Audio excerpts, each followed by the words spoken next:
Hello everybody, this is Tim here again, back with commentary part 2 for the Snyder Cut. We're going to be starting at chapter 2, so if you followed along with the first video and you want to keep going with this one, just start the movie at chapter 2 and we will commence chapter 2, Age of Heroes, or part 2, Age of Heroes, whichever you want to say it. So we're going to be starting in 1, 2, 3, go! Part 2, the Age of Heroes. We got Steppenwolf showing up, of course, doing his old steppy things.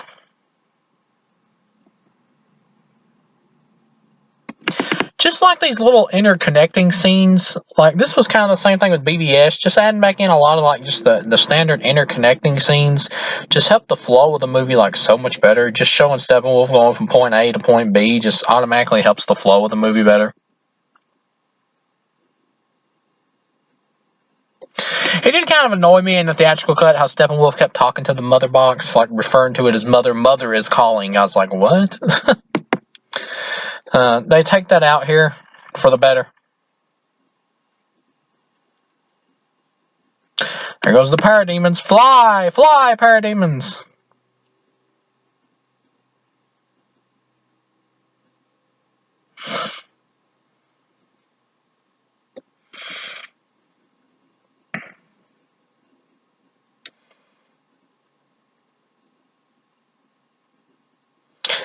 Ben Affleck shaving. Batman shaving. That's another thing. Like Daredevil, Ben Affleck's Daredevil movie. I know he had must have had like a bad time with that one or something because he kind of trashed it not too long after. I don't think that movie's that bad. Like the theatrical cut is pretty weak, combined with the weak CGI in it, really makes it like an eh. It's not really recommendable. The theatrical cut isn't, but the director's cut, which adds in a lot of stuff and makes it into like a rated R version, that's not bad. That was a good, solid comic book movie. The director's cut was, because it just added it back in like important subplots. Yes, one with Coolio, who's actually in the movie. It was just really neat seeing it, but you still got some weak CGI in it, just like the theatrical cut had. But by the time you get to that kind of stuff, the movie has more earned you not to judge it as harsh by then, because it's giving you more good than bad by that point.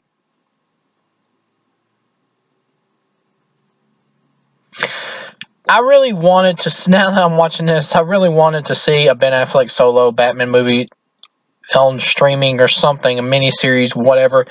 I really wish that could have gotten made. I'm excited to see him in The Flash, though. Once again, though, if you've been following my channel, I don't pay for DCEU products because of how they've treated Zack Snyder and everything. Like, I would start like going to theaters and seeing their stuff again if like Zack Snyder announced or something that he was officially done with it and he was moving on. Then I'd probably be able to just move on. But the way they've just treated Snyder, it's just rubbed me so bad that I just really don't want to support any of Warner Brothers' DC stuff.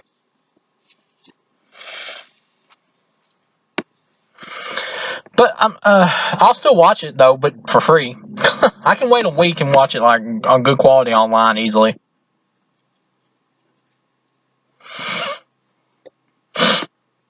I like that Cyborg's father is played by Miles Dyson from Terminator 2, the Skynet creator. That's funny.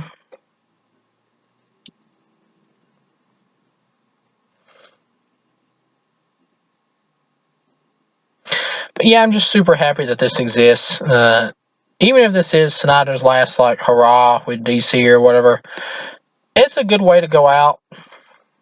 I mean, this is like his last movie and he doesn't get to do his other 2 sequels and stuff. This is still a really good way to go out. Tim Burton didn't even get his 3rd one, so.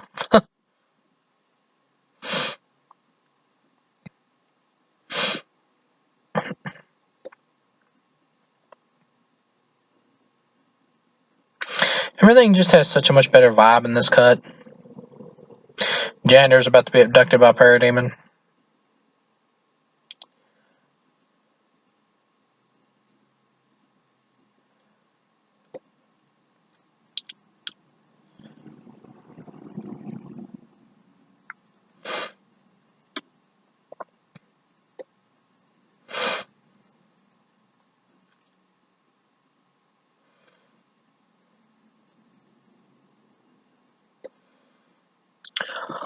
Back to the Amazons. I believe this is the Arrow scene. It's been a while since I've watched the Snyder cut. But yeah, this is the Arrow scene. I was right. It may have been a while since I've seen it, but I've got pretty much everything memorized in it.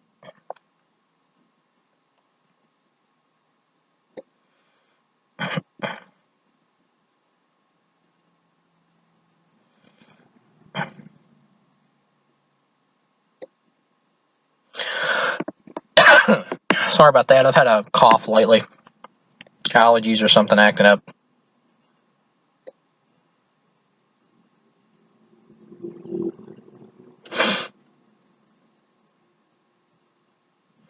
Yeah, like I said, Connie, in the last commentary, like I said, Connie Nielsen or whatever, who plays the Wonder Woman's mom, whatever, is pretty hot. Comes the legendary Arrow.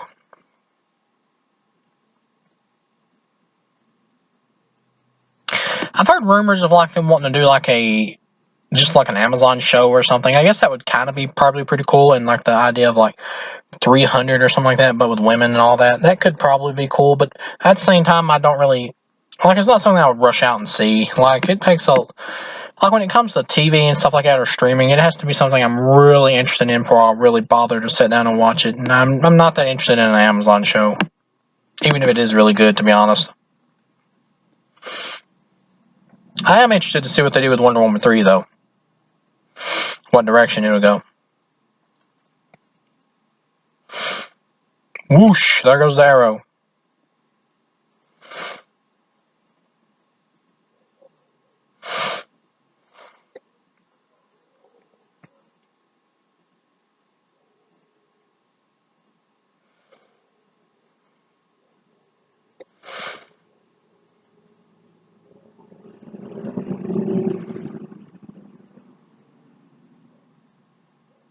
The CGI fire right here off the Arrow looks good, but I've always kind of had like a thing with CGI fire. I've never really liked the look of CGI fire, no matter how good it's done, to be honest. It's just kind of a pet peeve.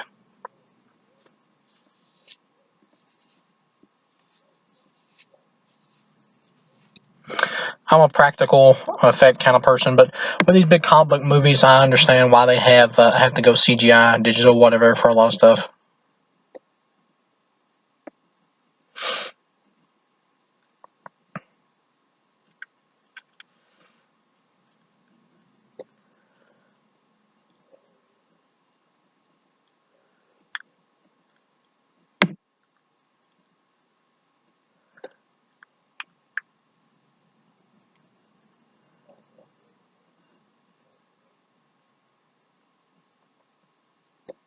Yep.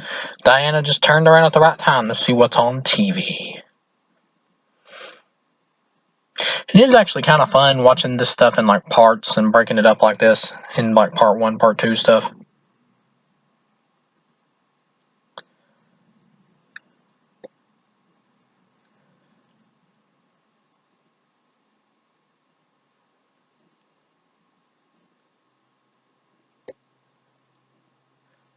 Oh, here we got the character. I think his name's like Ryan Choi. That may be the actor's name, but he's gonna be the Atom, of course, or would have been the Atom. I guess he won't now because they're really probably not gonna bother with an Atom movie since Warner Brothers is trying to get away from anything Snyder set up.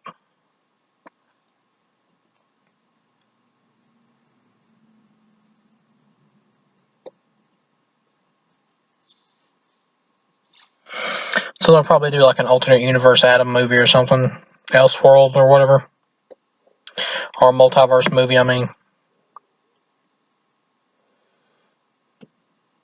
if they ever eventually get back around to doing an Atom movie.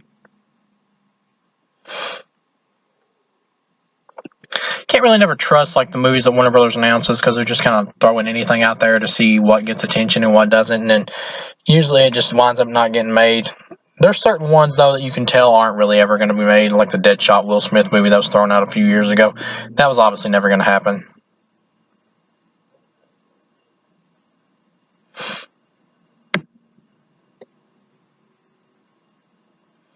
I mean, Suicide Squad is pretty much the Deadshot Will Smith movie. A theatrical cut is anyway. I guess the Ayer cut would have really have been the Harley Quinn Joker movie, and they would have pretty much gotten most of the movie. That always kind of worried me that maybe that was one of the reasons the studio decided to hack it up, is to put more focus on Will Smith. But if that's the case, that's really weird to me, because you would expect him to like, it's weird. Like, some of the choices Warner Brothers makes with these movies is just like astronomically weird as hell.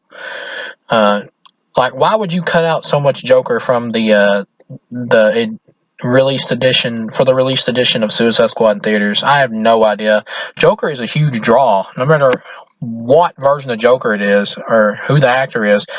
Joker is going to get people in the theaters to see it, because people are going to want to see Joker. You delete almost everything with Joker. That's so stupid to me.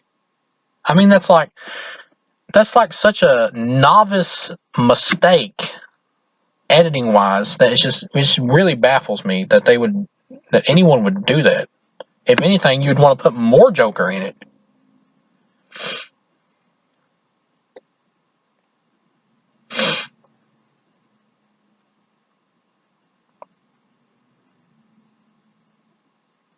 Gal Gadot finding the arrow.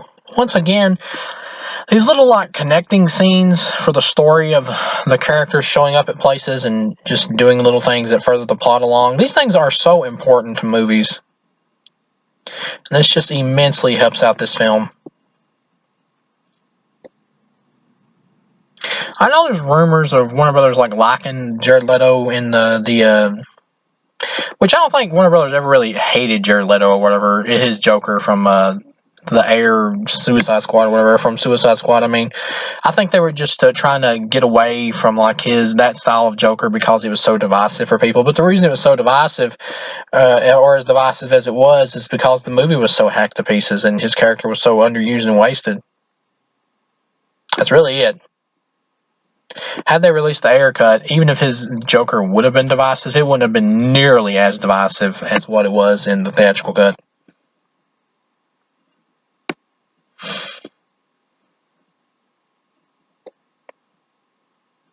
But yeah, there's rumors like going around that Warner Brothers might be wanting to do another project with him as Joker and all that.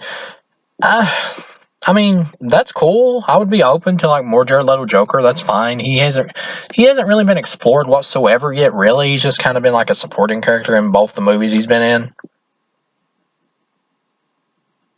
He would have been a main character in the Ayer cut. If that gets released, then finally we will see a movie where his character is really a main character. So hopefully that does get released for him. But in terms of like doing yet another movie with him, I would be open to it as long as the film was good. I mean, I don't have a problem with it.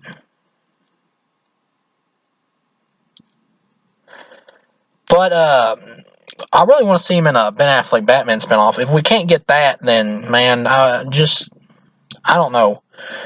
A Solo would be interesting, like a Solo miniseries or something on streaming, or a movie with him as the star, like the Joaquin Phoenix Joker movie. That would kind of be interesting, but at the same time, do we really need two Joker movies? Not really. We don't, but I guess if the script is so good that it has to be made, or they feel like it has to be made, then yeah, I guess make it. If it's that good, don't turn it down, obviously. But yeah, I'm not really sure about another solo Joker movie, because I really want to see more of this Joker's like relationship with Ben Affleck's Batman and his killing of Robin and all that. Like, I'm not really interested in seeing just like him by himself or whatever, leading an entire solo movie or an origin story or whatever. Unless Ben Affleck's in it in some way, shape, or form, and they're able to do like like have him in the background, like a really small, tiny supporting role, and go over the death of Robin or something. If they can do that, then maybe, yeah, then I would be okay with like a Jared Leto-led Joker movie. It's nothing against the actor. He's a great actor. I would love to see more of him as the Joker. As a matter of fact, his Snyder Cut version of Joker in this movie is my favorite version of Joker. Like, live action wise, it is. Like, all time favorite Joker is Mark Hamill, easily. But favorite live action Joker would be his Joker in this Snyder Cut. I don't think his performance, though, in the Snyder Cut is as good as the Heath Ledger one from Dark Knight, but I don't think he has time to be. He doesn't have enough screen time to equal something like that. But for what he did have, this version became my favorite, because I like how it's so much like the comics, and as compared to Heath Ledger's version, which was inspired by the comics and had the spirit of it, but was also kind of its own thing. I just prefer something more comic book based, just like a personal taste thing. We got Aquaman showing up. Jason Momoa, really cool.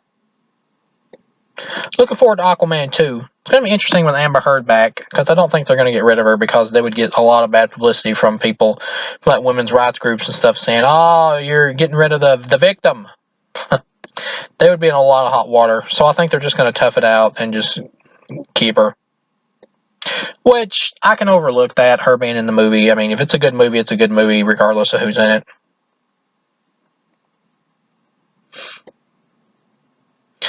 This Aquaman slow-mo walk right here could have been sped up just a little bit. But other than that, I really don't have a problem with it.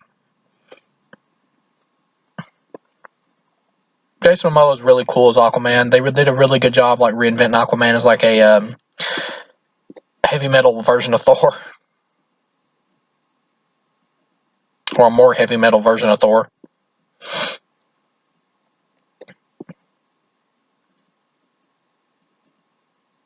But yeah, in terms of like other Joker projects for Jared Leto or whatever, there's always been this rumor of like a Joker Harley Quinn movie that the studio might be interested in.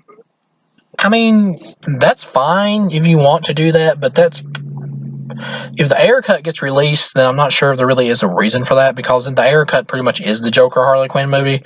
I guess you could probably explore the relationship even more, leading to like the big breakup, where they never get back together. You could do something like that. They just rushed through it in Birds of Prey. They really wasted it there. But I guess you could do something like that as like a big movie and release it on like Valentine's Day, as like the anti-Valentine's Day movie. That would probably be pretty cool marketing wise. And just do like a wacky R-rated comedic dark comedy love story movie with Jared Leto and Margaret Robbie. That would probably be pretty fun. That could work.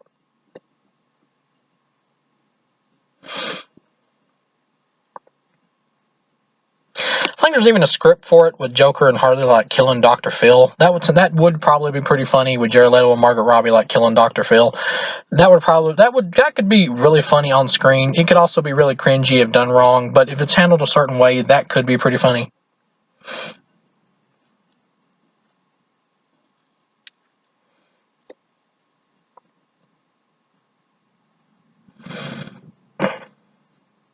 Whenever I'm seeing Aquaman right here, it is kind of putting me in the mind of like Ben Stiller and Zoolander as a mermaid, which was pretty funny.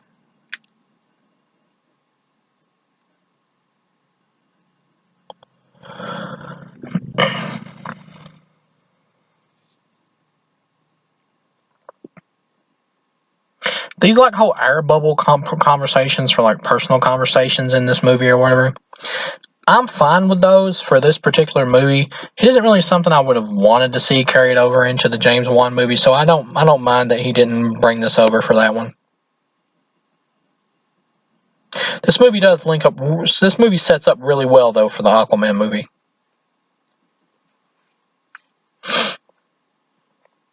I love seeing William Dafoe here. Great linkage for the Aquaman movie. Yeah, another thing, like the Atlanteans in this, like use like this dolphin echolocation thing. That was kind of neat. I'm not sure I would want like a whole film with that though, but just seeing it here, presented here in this one movie, I thought it was kind of neat. I'm not sure that would have worked for like a whole film though, like in the James Wan Aquaman movie. If he would have done that for the whole movie, I'm not really sure that would have worked.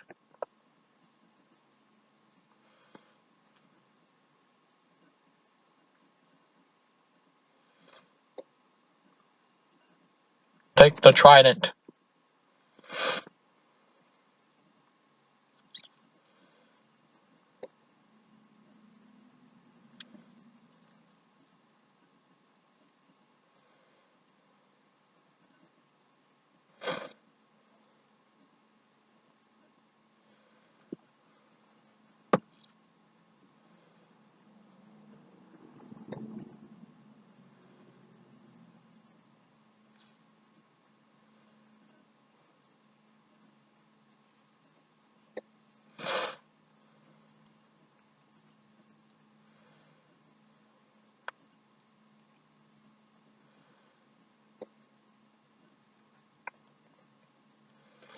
Ooh, parademons.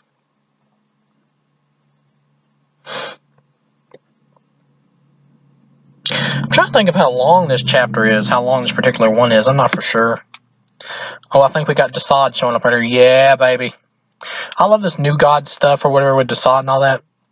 The New Gods movie got canceled, which I never thought that was going to get made anyway. That was another one of them projects that just, in a line of project announcements that just never seemed like they were going to happen. I do think it's possible we might eventually get like a New Gods movie, though, either as like a streaming series or as an actual movie. I think it's possible we might get something like that. Warner Brothers just seems to be pure chaos, though. They just have no plan with anything. And it's weird to me that they're so like out of whack like that. It's not rocket science like putting this together. You don't have to copy Marvel. You can do your own thing, but you can just look at the MCU and just do a similar type thing, though, with the way you're putting out movies to build up to a bigger story. You can do that easily each time and build up to like a big event movie. It doesn't have to be a Justice League movie. It could be like a Crisis on Infinite Earths movie or anything. But you could just build up to a big event movie like that easily just by doing what Marvel did structure-wise, by putting out movie after movie that builds up to a bigger story. The obvious problem with the first like phase of the DCEU is that they, besides the cutting up of stuff, they just rushed everything too much. That's the obvious problem. They rush so many characters into particular movies that it just feels like they're just trying to do too much at once. Like Suicide Squad suffers from it too. I think most of that with Suicide Squad though could be fixed with the Ayer cut.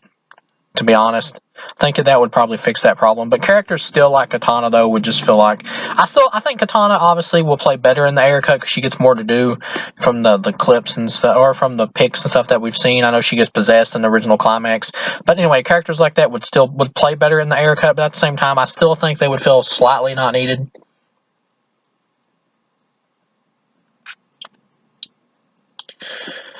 But when you get up eventually to this Justice League movie right here, though, this Snyder cut, I feel like it does pay everything off that has been built up thus far from the other movies. Only in this version, though, with like this big long version that's been stretched out to like 4 hours and something minutes. This is like a director's cut. Like I said, we wouldn't have gotten this for the theatrical cut even if Snyder would have stayed. But I do feel like any kind of small, like rushing type problems with the first few movies, or with Batman vs Superman and Suicide Squad, I feel like they're paid off here with this. So it makes it feel like the story that they did set up with Man of Steel is earned by the time you get to this one. Feels like it pays it off. But yeah, in terms of structure and stuff, though, it shouldn't be as hard as Warner Brothers is making it out to be.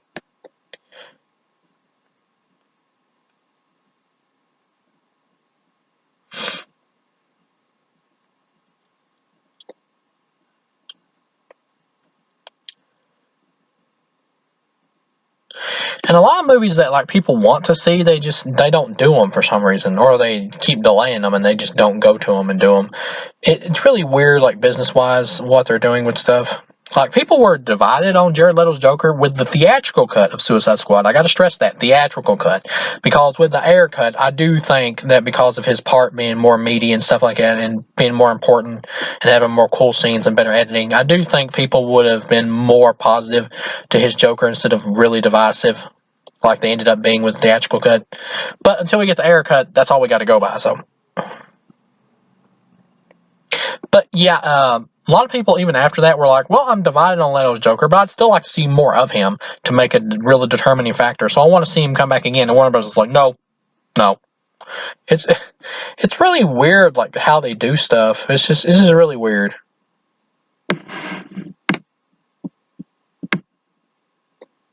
That's what makes people think that Warner Bros. Just has no plan, because like stuff that should be like extremely obvious, like filmmaking wise, for them to do, they just seem to either refuse to do it or just be incredibly stupid and not get it.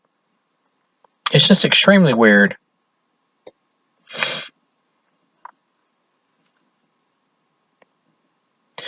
We got Darkseid showing up, but he's not Darkseid yet. Cool to see him here. Wasn't in the theatrical cut at all.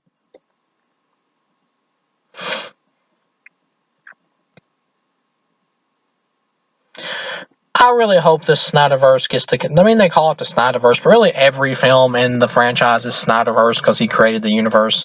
Even the ones that like go against the stuff that he set up and try to do something totally different from his plans, they're still part of the Snyderverse. They're just part of the theatrical Snyderverse.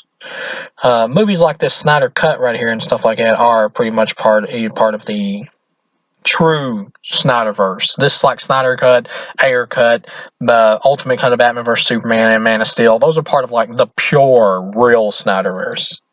Is the difference. The theatrical cuts are what the studio sees as the Snyderverse because that's what they chose to release.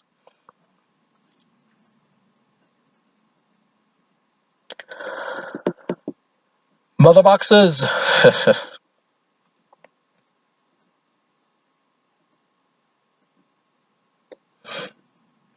But yeah, I really hope like Snyderverse or the pure version of Snyderverse gets to continue on streaming on HBO Max. Like I said, Warner Brothers, they just seem to have no idea what they're doing. Like you could easily just do the multiverse stuff for theaters and just do Snyderverse for streaming. It's not that hard. I don't understand why they make this stuff so difficult. Just take Justice League 2 and 3 ideas that Snyder had, let him condense them down and spread them out and condense them to save on budget and turn them into a big series. Just make 2 and 3 one big series and call it like Zack Snyder's Justice League subtitle and just make it one big series on HBO Max. You could easily do that. But that's just Warner Brothers though. They're crazy with their business decisions. Like nobody gets it. No, nobody understands why they do what they do. They're crazy with stuff. With DC, they're crazy. With other stuff, they do like normal business decisions that make sense. But when it comes to like DC, they're like off the charts, insane with some of the decisions they make. Got the Green Lantern cameo. That's pretty cool. Ooh, we got some blood. There goes the ring. I can't wait to own this on Blu-ray. I own all the DC and all the Marvel movies. I'm a completist. Like I'll buy any movie if it's part of a franchise that I like or like most of the films in. And I do like most of the DCEU films.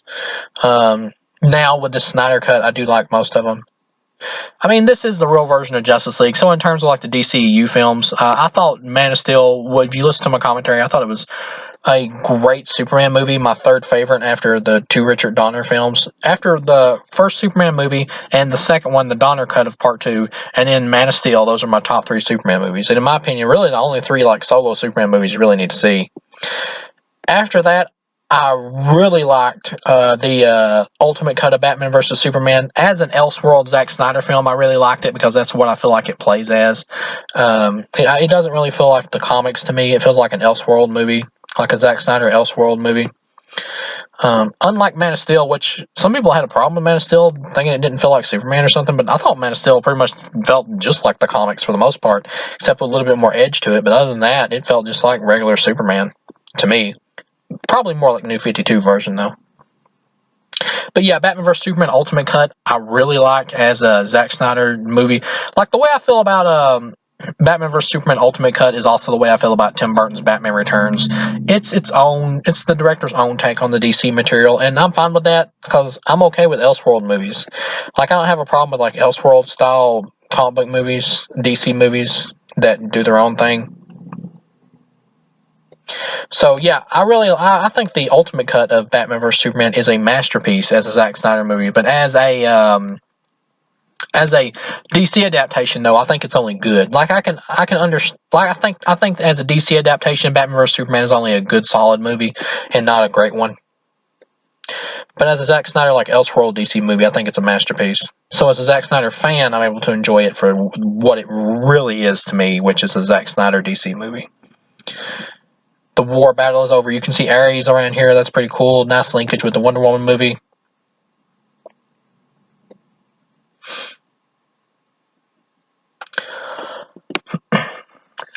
But yeah, post Batman vs Superman, like I can understand why some people might be divided on Batman vs Superman. I don't get why people hate it. Not the ultimate cut. I get why people hate the theatrical cut because I do think it sucks. But the ultimate cut, I don't get why people would hate it. I get why people might be a little disappointed in it because it's not exactly like the comics or completely. So, and it doesn't have the.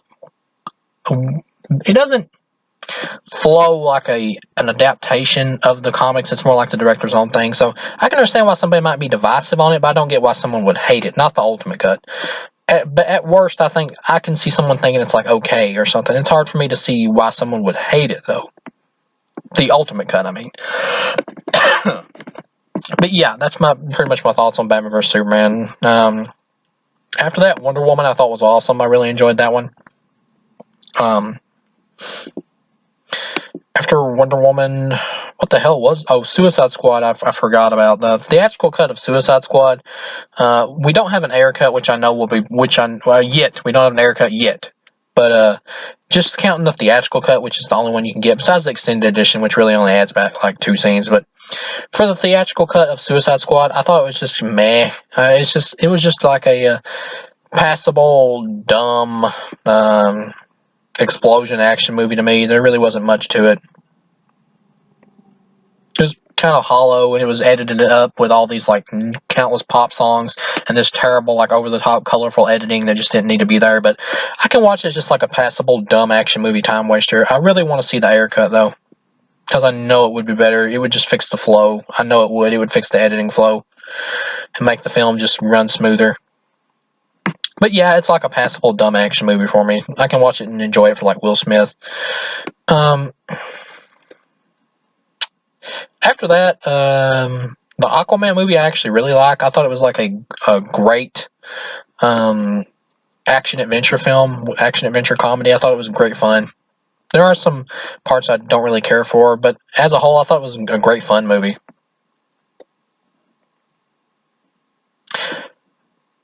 Shazam, I also really enjoyed. I thought that was an awesome like 80s throwback to the movie Big and stuff. Part 3, we're at part 3. Beloved mother, beloved son. So we're going to stop here. Yeah, we're going to stop here, and I'll pick up the next part of the commentary later. That went by pretty quick. I'll pick up chapter 3 for the commentary at another point. But yeah, just to wrap up my thoughts on the DCU movies before I get out of here. Shazam I thought was awesome, like throwback to 80s movies like Big and stuff, like a superhero movie version of Big. I really enjoyed that one. This Snyder cut, of course, if you've seen my review, you already know I thought it was a masterpiece. It really captures the spirit of the comics as well as like Zack Snyder's directing style. It does both with this one. Besides that, Birds of Prey I thought was a good, like a good entertaining silly movie, like action comedy or whatever. It didn't really need to be rated R, and there was way too many F words just kind of forced in just to make the rating R. It should have been PG-13. There was no reason to make that R. But yeah, I still had fun with it. I thought it was a good, fine movie, entertainment wise. What am I missing? Wonder Woman 2. Wonder Woman 2. That's one where I reviewed it and I watched it for the first time and I was like, it's not as bad as people say, but it's not as good as like people who really are liking it say. It's just kind of an type movie. Like entertainment wise, that's probably my least favorite of the DCEU movies. I don't think it's the worst. I think it's better than the theatrical cut of Suicide Squad. But entertainment wise though, or just movie wise, I would give it like a meh. I thought it was like an alright average one-off watch that was too long that I wouldn't really watch again. It doesn't have rewatchability to it.